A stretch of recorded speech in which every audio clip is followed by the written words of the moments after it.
জান্নাতের ভিতরে প্রত্যেকটা মানুষের চেহারা হবে ইউসুফ নবীর মতো সুন্দর। আল্লাহ সুন্দর বানায় দিবে, এখানে শেষ নয়। এরপর মানুষের আফসোস আছে না নাই? মানুষের আফসোস আছে, এটা হলো কণ্ঠের আফসোস। কণ্ঠের একটা আফসোস থাকে, তার কণ্ঠ নাই তার একটা আফসোস। আল্লাহ কয় জান্নাতের ভিতরে প্রত্যেকটা জান্নাতীকে দাউদ নবীর মতো কণ্ঠ দেওয়া হবে। সুবহানাল্লাহ। জান্নাতের ভিতরে নাচ নেওয়া দিবে, গাড়ি দিবে, বাড়ি দিবে, নারী দিবে, কমপক্ষে বউ দিবে ৭২টা। আসলে সুবহানাল্লাহ বলুন, বউ দিবে কয়টা? কিন্তু দুনিয়াতে একটা আফসোস মরা পর্যন্ত থাকে। কেউ যদি বিয়ে একটা করে মনে মনে কিন্তু এটা আমরা আমার সাথে একটা হইতে পারে না, হইতে পারে বিতে কুটুম কিন্তু একটা থাকে। আল্লাহ এই কুটুম কুটুম বন্ধ করে দেন। হ্যাঁ, দুনিয়াতে যদি কেউ আফসোস থাকেও বিয়ে করার, যদি আমরা একটা বিয়ে করেন সমাজ আপনি ভালো থাকতে পারবেন না। মানুষ আপনারা কি করে লুচ্ছা, ঠিক না ঠিক? ঠিক না ঠিক? হালার চরিত্র না, দুইটা বিয়ে করে। অথচ আপনি চিন্তা করেন এই বাংলাদেশে প্রেম প্রীতি করেন যায় 10টা করে, মিনিমাম 10টা 15টা প্রেম করে জানলে হয়তো এক বছর বলা বলে করে। এটার নাম হলো এনজয়। বলুন এটা কি? এটা কি? এনজয়। প্রেম করলে হয় এনজয়, বিয়ে করলে হয় লুচ্ছা। এটা পশ্চিমাদের কালচার বাংলাদেশে এরা প্রতিষ্ঠিত করতে চায়। হারামটাকে বাংলাদেশের মানুষের কাছে এটাকে হারাম করে পৌঁছায় দিছে, আর হারাম জিনিসটাকে মানুষের কাছে হালালে পর্যায়ে নিয়ে গেছে। বিয়ে হারাম জিনিস, সেটাকে হারামের পর্যায়ে নিয়ে গেছে। আর যত জানা ব্যবসা এগুলোকে ওপেন করে দিচ্ছে। এমনকি 14 ফেব্রুয়ারিতে সমস্ত প্রেমিক প্রেমিকাকে একত্রিত করার জন্য রাষ্ট্রীয়ভাবে আপনাকে সুযোগ করে দিচ্ছে। ফেব্রুয়ারিতে প্রেম প্রীতি দিবস, ঠিক না ঠিক? এই সমস্ত অপকর্ম থেকে আল্লাহ আমাদেরকে হেফাজত করে দেন। এগুলো পশ্চিমাদের কালচার, এটা বাংলাদেশের কালচার না, বাংলাদেশের মুসলমানদের কালচার। এগুলোর থেকে আমাদের সাবধানে থাকতে হবে। রাজি আছি ইনশাআল্লাহ? আল্লাহ বলেন জান্নাতের নির্মলের বউটা বলা হচ্ছে। সুবহানাল্লাহ, সুবহানাল্লাহ। জান্নাতের ভিতরে আল্লাহ রাব্বুল আলামিন বলেন এক নাম্বার তো মরণ দিব না। দুনিয়াতে মরতে চায় না, জান্নাতে মরণ নাই। বৃদ্ধ হতে চান না, জান্নাতে বৃদ্ধ হবেন না। লম্বা হতে চাইছিলেন 120 হাত লম্বা বানায়া দিবে। সুন্দর হইতে চাইছিলেন ইউসুফ নবীর মতো সৌন্দর্য দিবে। সুবহানাল্লাহ। এরপরে রব্বুল কারীম বলেন বাবারে রাজত্ব চায়, দুনিয়াতে অনেকেই রাজত্ব চায়, যে চেয়ারম্যান হইতে চায়। সবাইকে চেয়ারম্যান হওয়া সম্ভব? ইউনিয়নের সবাই চেয়ারম্যান হয় না, একটা ইউনিয়নে একজন হয়, ঠিক না ঠিক? কেউ এমপি হইতে চায়, বলুন তার আর কি সবাই এমপি একজন হয়, কিন্তু মনে মনে হবে আছে, ঠিক না ঠিক? আল্লাহ রাজত্ব চায় মানুষ, রাজত্ব চায় জান্নাতের ভিতরে কমপক্ষে নিম্ন স্তরের জান্নাত থেকে এই পৃথিবীর 10টা পৃথিবীর সমান জান্নাত দিন হে। বিরোধী দল একা রাজত্ব করে আপনাকে এলানোর জন্য পিছন দিয়ে কেউ নাড়াচাড়া করবে না। জান্নাতের ভিতরে আল্লাহ রাজত্ব দিবে একা। এবার আসুন সব ঠিকঠাক আছে, আমরা কিন্তু চরিত্রটা ভালো না। বাঙালির যে চরিত্র, 4 বছরের শিশুর থেকে নিয়ে 80 বছরের বৃদ্ধ পর্যন্ত সোনার বাংলাদেশে রেহাই পাচ্ছে, ঠিক না ঠিক? না ঠিক? যারা ব্যবসার এতটা বড় বাড়ছে, প্রশাসন কন্ট্রোল করতে পারতেছে না, এদেশের সরকার পর্যন্ত নিয়ন্ত্রণ করতে পারতেছে না। একটাই মাত্র কারণ, কোরআনের আইন চালু করে আল্লাহর কসম, একদিনে সারা বাংলাদেশে দর্শন বন্ধ হয়ে যাবে। দর্শন কেন করে? কারণ হেওয়া জানে দর্শন করার পরে 1 মাস পরে আবার গাইয়ে দর্শনের বিচার মৃত্যুদণ্ড দেওয়ার না পর্যন্ত এদেশে দর্শন বন্ধ হবে। হুজুরের কথা আপনাদের ভালো লাগে না, এই জন্য প্রতিটা জায়গায় জায়গায় দর্শনের শিকার হচ্ছে। সরকারকে বেকায়দা ফলানোর জন্য চেষ্টা চালিয়ে দেওয়া হচ্ছে। তো আপনারা কেন আইনটা চালু করেন না? আপনার কিছু করি আর না করি, অন্তত দর্শন যারা করবে তাদেরকে মৃত্যুদণ্ড দেওয়া হবে। দর্শন বন্ধ হয়েছে, দর্শন বন্ধ হয়েছে। 4 বছর দর্শন করে জানোয়ার জীবন নষ্ট হয়ে গেছে, কুকুর বিড়ালের জীবন নিকৃষ্ট হয়ে গেছে, ঠিক না ঠিক না?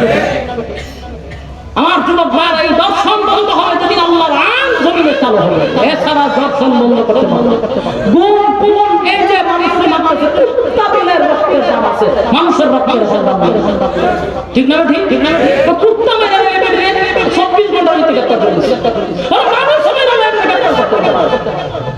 কুত্তার দাম আছে, মানুষের দাম আছে। কেন?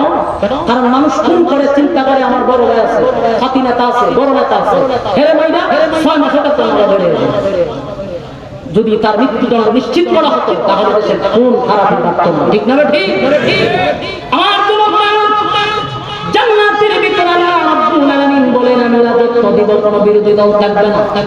আমার যুবক ভাইরা, জান্নাতের ভিতরে আল্লাহ এই যে সমস্ত নিয়ামত আমাদেরকে দান করবে সবই দিল চরিত্র যদি বাবা লাগবে করবা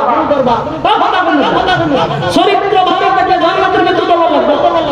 মানে বউ দিবে হাজবেন্ড বাহাত করতে পারে চরিত্র এ আরেকজনের ভূত প্যান না খাবে এই জন্য আল্লাহ এই চরিত্র জান্নাতে দেওয়া হবে না। সুবহানাল্লাহ। আসিম চরিত্র বলুন কি চরিত্র? আরো জোরে আসিম।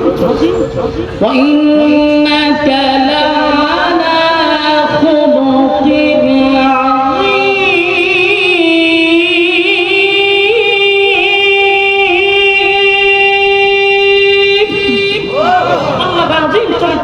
যেটা আমার নবীর চরিত্র। সুবহানাল্লাহ।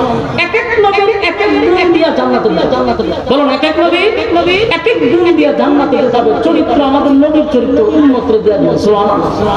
এখানে কোনো মারামারি নাই, সেখানে কোনো দুর্ঘটনা ঘটবে না। সুবহানাল্লাহ।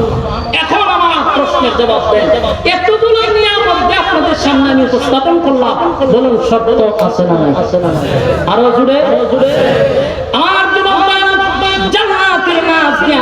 আপনাদের সামনে আমি তুলে ধরলাম অল্প সময়ের ভিতরে। আল্লাহ এই নাজ নিয়ামত বান্দা বান্দীকে দিবে, বলুন সত্য আছে না নাই? 1 নাম্বার সত্য হলো ঈমান, 2 নাম্বার হলো নেক আমল। ঈমান আনতে হবে আমিনু কামা আমানান নাস। 2 নাম্বার হলো নেক আমল করো, নেক আমল হতে হবে নির্বেজাল আমল। বেজাল যুক্ত আমল লইয়া কবরে গেলেও কোনো লাভ হবে না। 1 নাম্বার ওই মানুষদের মতো যারা অতীতে ঈমানের পরীক্ষা দিছে, জান্নাত পাওয়ার জন্য বান্দা বান্দি তোমার আমার আকর্ষণ থাকতে হবে। জান্নাতের প্রতি যাদের আকর্ষণ নাই, বলুন তারা কি জান্নাত পাবে? যে কোনো বিষয় যদি আপনি আমি চাই তাহলে সেটার প্রতি আপনি আমার লোভ থাকতে হবে, আকর্ষণ থাকতে হবে। ঠিক না বেঠিক? আল্লাহর নবীর জামানায় একবার হযরত বেলাল, হঠাৎ করে বেলাল সব সময় তো আযান দিত হাইয়া আলাস সালাত হাইয়া আলাল ফালাহ, কিন্তু একদিন বেলাল আযান দেয় হাইয়া আলাল জিহাদ। মদিনার মানুষেরা আল্লাহর নবীর সঙ্গে কিন্তু যুদ্ধ শুরু হয়ে গেছে। তোমরা যদি চাও তাহলে যুদ্ধে অংশগ্রহণ করতে পারো। বেলাল ঘোষণা দেয়, মদিনার মা তোমরা তোমাদের সন্তানকে পাঠায় দাও, হাসরের মাঠে শহীদের মা হয়ে আল্লাহর সামনে দাঁড়াইতে পারবা। আমার জন্য আমরা মাইক দিয়ে আযান দেই অথবা বক্তব্য দিলে এটা সর্বোচ্চ 2 থেকে 3 কিলো পর্যন্ত পৌঁছতে পারে, কিন্তু হযরত বেলালের কণ্ঠে আল্লাহ এতটা পাওয়ার দিছিল প্রায় 40 কিলোমিটার পর্যন্ত পৌঁছে যাইত। সেই বেলালের মদিনার একটা দ্বার প্রান্তে গিয়ে পৌঁছে গেছে। একজন মহিলা ছিল বিধবা, মহিলার কিন্তু স্বামী নাই। এই বিধবা মহিলার কানে গিয়ে যখন পৌঁছে গেছে, মহিলাটা কালমা করে কান্না শুরু করে দিল। কাঁদতে কাঁদতে কাঁদতে মহিলা যখন বেহুশ পর্যায়ে চলে গেছে, মহিলার পাশে একটা সন্তান ঘুমন্ত অবস্থায় ছিল। ঘুম থেকে জাগ্রত হইয়া ওই সন্তানটাকে জড়ায় ধরে গেল, মাগো গভীর রজনীতে আপনি কেন কাঁদেন? মা বলো না, এই গভীর রাতে আপনার কান্নার রহস্যটা কি? ছোট মানুষ মার কাঁধে জড়ায় ধরে কান্দে আর বলে, মাগো কিসের কারণে কান্দেন? কোনো কষ্ট পেয়েছেন? বলে না, আমার কান্নার কারণ শোনো। এই গভীর রাতে বেলালের ঘোষণা শুনে আমি আর ঠিক থাকতে পারলাম না। কত যুদ্ধে তোমার বাবা শাহাদাত বরণ করছে, কিন্তু আজকে বেলাল ঘোষণা দিচ্ছে মদিনার মা বোনদেরকে বেলাল ডাকতেছিল হাসরের মাঠে আল্লাহর সামনে শহীদের মা হইয়া ওঠার জন্য। আমার একটা উপযুক্ত সন্তান যদি আজকে থাকতো, আমি যুদ্ধের ময়দানে পাঠায়া দিতাম, হাসরের মাঠে আমি শহীদের মা হয়ে আল্লাহর সামনে দাঁড়াইতে পারতাম। কিন্তু আমার কপালটা একটু খারাপ, আমার কিন্তু উপযুক্ত সন্তান নাই, আমি আল্লাহর সামনে শহীদের মা হইয়া দাঁড়াইতে পারবো না। এই ব্যথায় ব্যতীত হইয়া আমি কান্দি। এই কথাই ব্যতীত হইয়া আমি কান্দি। ভাইরা আমার, চিন্তা করেন জান্নাতের প্রতি তাদের কি পরিমাণ আকর্ষণ। তারা জান্নাত চায়। আল্লাহ বলেন যারা চায় আমি তাদেরকে জান্নাত দেই। সাহাবায়ে কেরামরা এমনি পরীক্ষায় উত্তীর্ণ হয় নাই। একটা বিধবা মহিলা হাসরের মাঠে শহীদের মা হইয়া ওঠার জন্য হাওমাও করে কান্না শুরু করে দিল। কান্নার আওয়াজ এই ছোট্ট নাবালক বাচ্চাটা মার কাঁধে জড়ায় ধরে বলে, মা গো, এই জন্য বুঝি আপনি কাঁদেন? এই জন্য আপনার কান্না? না, আপনার কান্নার কোনো প্রয়োজন নাই। এখন আমি বেঁচে আছি, আমি প্রয়োজনে যুদ্ধের ময়দানে যাব, আমি শহীদ হব, আমার মাকে আমি শহীদের মা বানাবো। অথচ বাচ্চাটার বয়স কিন্তু এখন 15 হয় না, 12 হয় না। এই বাচ্চা মাকে সান্ত্বনা দেন, মা গো, শহীদের মা হইতে আপনার মনে চায়, আমি না আছি এখন, আমি শহীদ হব, আমি আপনাকে শহীদের মা বানাবো। এই কথা শোনার পরে মহিলা ফজরের পরে বাচ্চাটাকে তুলে লইয়া নবীর সামনে গিয়ে হাজির হয়েছে। আমার স্বামী কত যুদ্ধের ময়দানে গিয়ে শাহাদাত বরণ করছে। বেলাল গত রাত্রে ডাক দিছে, মদিনার মা বোনদেরকে উদ্দেশ্য করে বলছে, শহীদের মা হইতে চাইলে যে তাদের সন্তানকে পাঠায়। সন্তান না, আমি আমার এই বাচ্চা নিয়ে আপনার সামনে হাজির হয়েছি। আল্লাহর নবী তাকায় দেখে একেবারে ছোট বাচ্চা, তরবারিও তার থেকে অনেক বড়। নবী বললেন, মা গো, এই বাচ্চা যুদ্ধের ময়দানে কি হবে? আমি তারে দিয়া কি করব?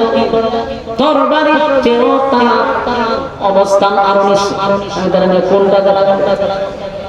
আল্লাহর নবী তারে সুন্দর করে বোঝায়, কিন্তু মহিলা বুঝে না, মানেও না, শুনেও না।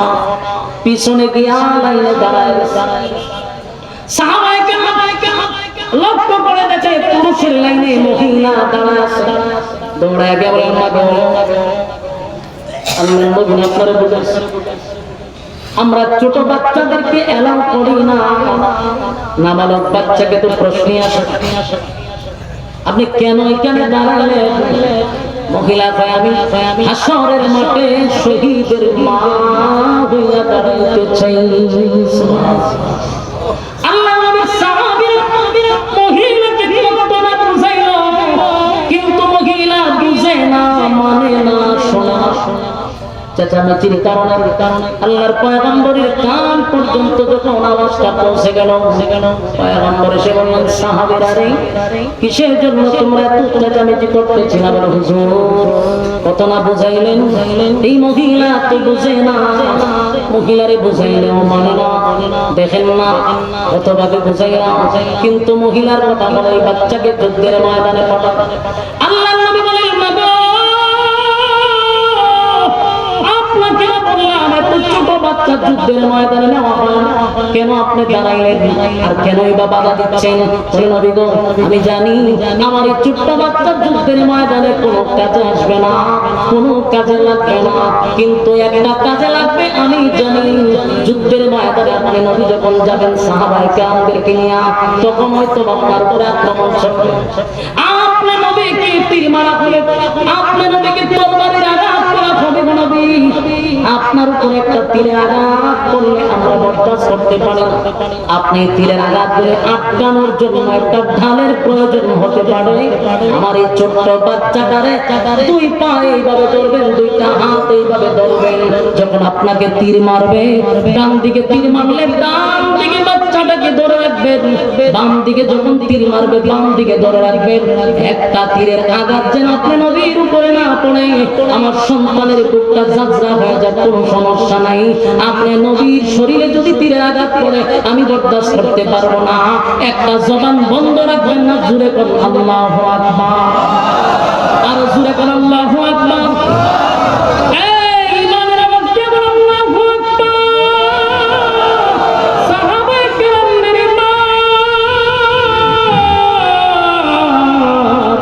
সাহাবায়ে কেরামদের ঈমান, আল্লাহর নবীর চোখ দিয়ে পানি চলে আসছে।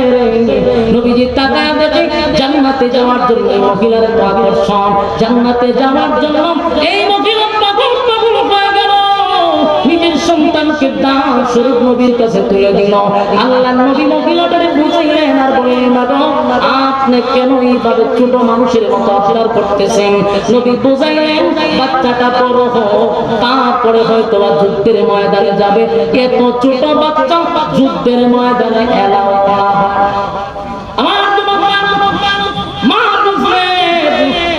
বাচ্চা লয়া যখন রওনা দিচ্ছে, কিন্তু বাচ্চা এত বোঝা না, মা এতক্ষণ আপনি কথা বলছেন আল্লাহ নবীর সঙ্গে, আমারও তো কিছু কথা